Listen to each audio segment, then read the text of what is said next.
రాజ్యాంగ దినోత్సవం republic day అంటే రాజ్యాంగాన్ని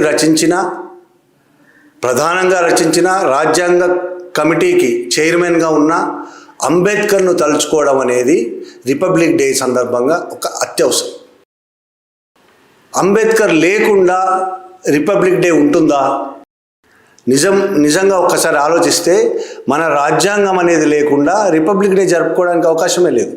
మన రాజ్యాంగాన్ని మనం 1950 జనవరి 26 నుంచి అమల్లోకి తెచ్చుకున్నాం కాబట్టి ఆ రోజు మనం రిపబ్లిక్ డే జరుపుకుంటున్నాం.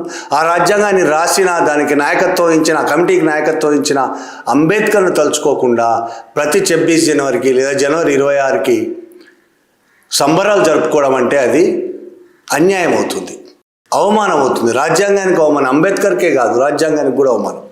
అయితే మనం చాలా చోట్ల రిపబ్లిక్ డే సందర్భంగా చూస్తుంటాం. గత చాలా ఏళ్ళుగా, ఇప్పుడనే కాదు చాలా ఏళ్ళుగా గాంధీ బొమ్మ ఒకటి పెట్టి రిపబ్లిక్ డే జరిపేవాళ్ళు ఉన్నారు, జెండా ఎగిరేసేవాళ్ళు ఉన్నారు. అంబేద్కర్ గురించి కనీసం మాట్లాడకుండా పెద్ద పెద్ద పదవుల్లో ఉండేవాళ్ళు కూడా కనీసం అంబేద్కర్ పేరెత్తకుండానే రిపబ్లిక్ డే ప్రసంగాలు ఇచ్చేవాళ్ళు ఉన్నారు. ఎందుకు ఇది?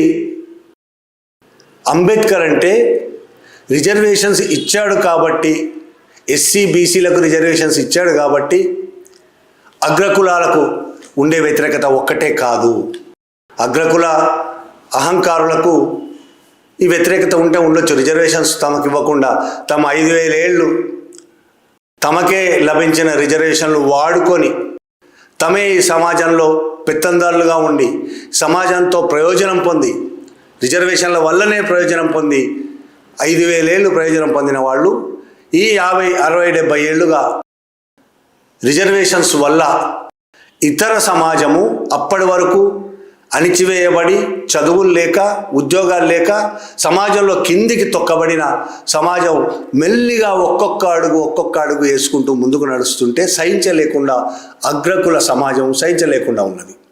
కాబట్టి వాళ్ళకి రిజర్వేషన్ కల్పించాడు కాబట్టి అంబేద్కర్ అంటే కోపం ఉంటుంది. అదొక్కటే కాదు, అంబేద్కర్ రిజర్వేషన్ మహిళలకు కూడా, మహిళల గురించి రాశాడు రాజ్యాంగంలో, మహిళల హక్కుల గురించి రాశాడు.